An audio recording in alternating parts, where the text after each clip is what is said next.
under the Flamboyan. Marisol stepped off the plane, her boots feeling too heavy for the tropical heat. She looked up at the Lonco de Convent, industrial building with its rows of windows and complex signs, feeling like a small bird arriving in a giant unfamiliar nest. Emerging from the terminal, the sun hit her like a warm hug. Then, she heard it. A whistle she hadn't heard in years. Her father, Rafael, was waving his arms wildly beside a bright yellow car. Marisol dropped her bag and ran. When she reached him, he lifted her off the ground, in a squeeze that smelled of coffee and cedar wood. "You're home, Marisol," he whispered. "You're finally home." They drove away from the coast, winding up into the emerald mountains of the interior. Rafael pointed out the window at the dense canopy of trees.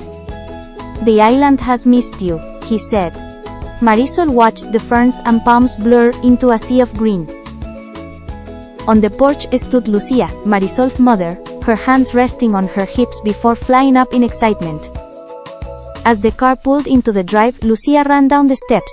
Marisol met her halfway, and they stood in the middle of the path, two generations of women reunited under the wide blue Caribbean sky. Marisol and Lucia began to unpack the boxes. "This belongs on your new bed," Lucia said, smoothing the fabric. "It was your grandmother's, and now it's yours again." Rafael brought out plates piled high with mofongo and trescudo pramianer. The steam rose into the cool mountain air. As Marisol took her first bite, the flavors of garlic and plantain filled her with a sudden, sharp memory of childhood summers. "The island is different when you live here," Lucia explained. "It's not a vacation, it's a rhythm. You have to learn to dance to it." Marisol watched the horizon, realizing that her new life was just beginning. Rafael took Marisol to the local plaza on market day. Rafael led her to a stall overflowing with fruit she couldn't name. He picked up a perfectly ripe mango and handed it to her. "The best ones are grown right over that hill," he said. In the afternoons, Marisol helped Lucia in the garden. They knelt together in the rich, dark soil, planting hibiscus and small orange flowers. Lucia said, "A little care, and everything thrives here."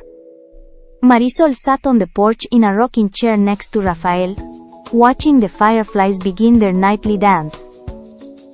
Marisol leaned back, the mountain breeze cooling her skin. She wasn't a visitor anymore. She was part of the island song.